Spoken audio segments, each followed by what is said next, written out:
مصر العليا هي المنطقة الجنوبية من مصر، وتمتد من الجيزة حتى أسوان، وهي مهد الحضارة المصرية القديمة وأحد أهم مناطقها التاريخية. تميزت مصر العليا بمدن عظيمة مثل الأقصر وطيبة وأسوان وإسنان وإدفو، وكانت مركزاً دينياً وسياسياً مهماً عبر العصور. أطلق عليها المصريون القدماء اسم تاشمعو، أي أرض الجنوب، واشتهرت بأنها موطن الملوك الأوائل الذين وحدوا مصر تحت حكم واحد. تتميز مصر العليا بطبيعتها الجميلة وشريطها النيلي الضيق الذي تحيط به الجبال، مما جعل أهلها يعتمدون على الزراعة والصناعة اليدوية منذ آلاف السنين.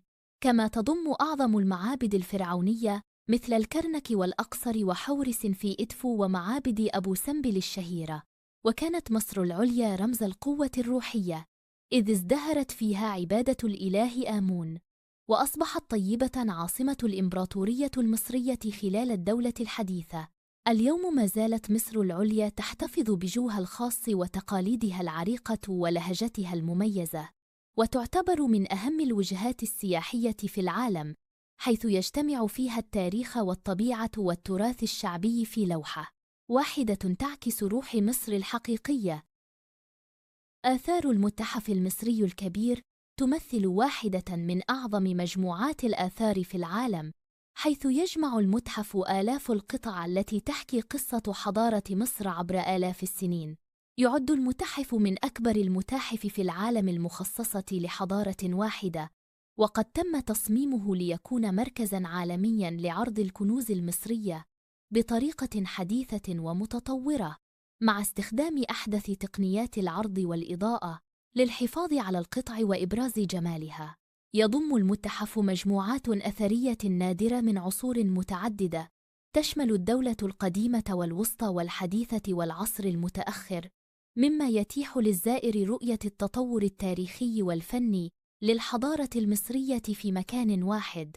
من أهم مقتنيات المتحف مجموعة الملك تواتو عنخ آمون الكاملة، التي تعرض لأول مرة بشكل كامل في قاعة مخصصة تضم أكثر من 5000 قطعة، منها القناع الذهبي الشهير والعربات الحربية والتماثيل والمجوهرات والأدوات التي استخدمها الملك في حياته اليومية. كما يضم المتحف تماثيل ضخمة لملوك مصر القدماء، منها تمثال رمسيس الثاني الذي يقف في بهو المدخل الكبير، ويعد أحد أهم وأجمل القطع التي تستقبل الزوار. إضافة إلى ذلك، يحتوي المتحف على آلاف القطع التي تشمل توابيت خشبية مذهلة، ونقوش جدارية، ومومياوات ملكية، وأدوات معمارية وزراعية وتجارية تشرح تفاصيل الحياة اليومية في مصر القديمة.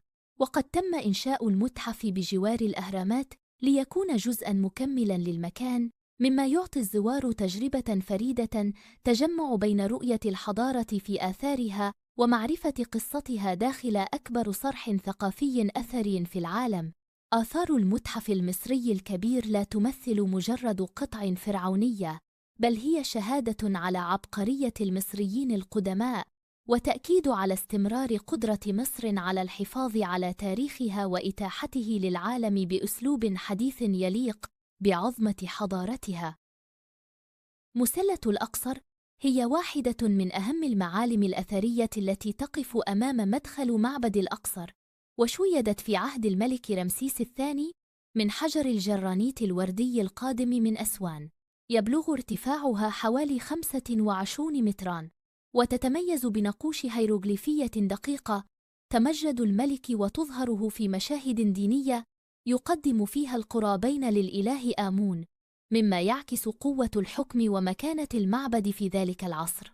كانت المسلة جزءاً من زوج يقفان أمام الصرح الأول للمعبد، لكن المسلة الثانية نقلت إلى فرنسا في القرن التاسع عشر، أما المسلة المتبقية فما زالت شامخة في مكانها الأصلي حتى اليوم.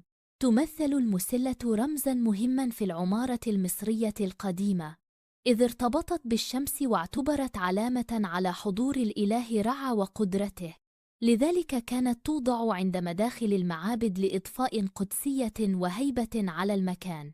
النقوش المحفورة عليها ما زالت واضحة بشكل مدهش، رغم مرور آلاف السنين، مما يظهر براعة المصريين القدماء في فن النحت على الجرانيت الصلب. اليوم تعد مسلة الأقصر من أبرز معالم المدينة السياحية، ويقف الزوار أمامها منبهرين بضخامتها وجمال تفاصيلها، فهي ليست مجرد حجر ضخم، بل وثيقة تاريخية تحكي قصة ملك عظيم وحضارة استطاعت أن تترك بصمتها الخالد على مر العصور.